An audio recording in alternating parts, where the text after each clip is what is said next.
میرے عزیزو، آج کے دن کے لیے خداوند یسوع مسیح کا آپ سے بابرکت وعدہ خداوند کے زندہ پاک کلام میں سے پڑھیں گے۔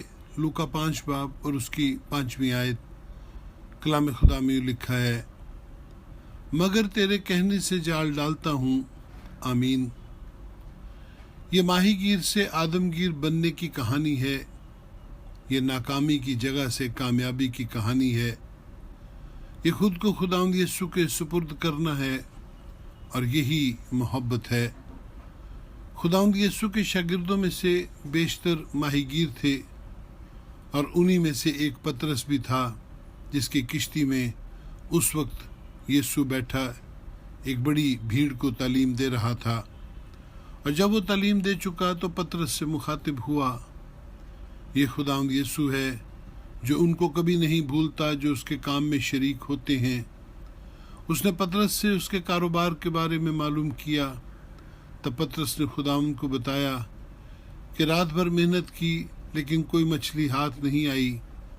پطرس نے اپنی ناکامی کے بارے میں خداوند کو بتایا، اور خداوند نے اس کو دوبارہ وہیں جانے کو کہا جہاں سے وہ ناکام ہوا تھا۔ وہ کیوں ناکام ہوئے تھے؟ کیا وہ اچھے مچھیرے نہیں تھے؟ کیا وہ جھیل کو نہیں جانتے تھے؟ بے شک ماہی گیری ان کا خاندانی کاروبار تھا اور وہ اس کام میں بڑے ماہر تھے، لیکن اس رات وہ بری طرح ناکام رہے تھے۔ لیکن اب وہ خداوند یسوع کے کہنے پر اسی جگہ پھر سے جال ڈال رہے تھے۔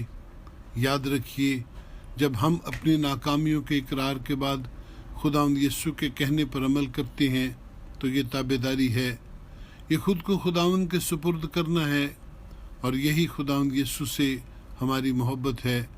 انہوں نے تابعداری کی اور ان کے خالی جال بھر گئے، ایسے کہ ان کو کھینچنے کے لیے اپنے ساتھیوں کو بلانا پڑا۔ میرے عزیزو، ان کی ناکامی اور کامیابی میں فرق خداوند یسوع کا ہی ہے۔ پہلے وہ ان کی کشتی میں نہیں تھا، لیکن اب وہ ان کے ساتھ ہے۔ آپ بھی خداوند یسوع سے جدا ہو کر کچھ نہیں کر سکتے۔ خداوند یسوع کائنات کا ہی نہیں بلکہ ہماری جانوں کا بھی مالک ہے، اس لیے جب وہ آپ کے پاس آتا ہے تو آپ کے جال ہر قسم کی نعمتوں سے بھر جاتے ہیں۔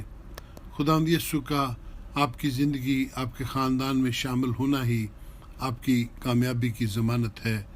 آمین ثم آمین۔ خداوند آپ کو برکت بخشے۔